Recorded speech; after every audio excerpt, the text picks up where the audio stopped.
اعوذ باللہ من الشیطان الرجیم، میں اللہ تعالی کی پناہ میں آتا ہوں شیطان مردود سے۔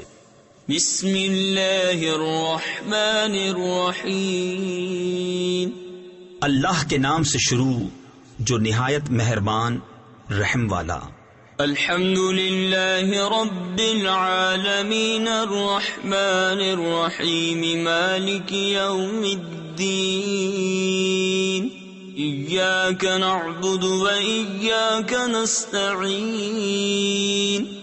سب خوبیاں اللہ کو جو مالک سارے جہان والوں کا، بہت مہربان رحمت والا، روز جزا کا مالک، ہم تجھی کو پوجیں اور تجھی سے مدد چاہیں۔ تفسیر خزائن العرفان میں ہے، اس میں یہ تعلیم فرمائی کہ مدد بالواسطہ ہو یا بلا واسطہ، ہر طرح اللہ تعالی کے ساتھ خاص ہے۔ حقیقی مددگار وہی ہے، باقی تمام ذرائع مدد الہی کے مظہر ہیں۔ اس سے یہ سمجھنا کہ اولیاء اور انبیاء سے مدد چاہنا شرک ہے، عقیدہ باطلہ ہے، کیونکہ مقربان حق کا مدد فرمانا اللہ عز و جل ہی کی مدد ہے، غیر سے مدد مانگنا نہیں۔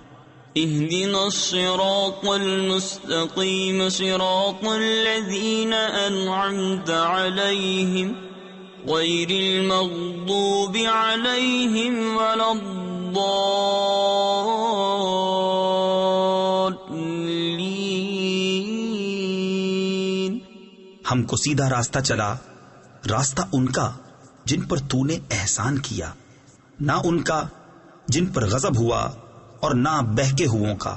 صدق اللہ العظیم۔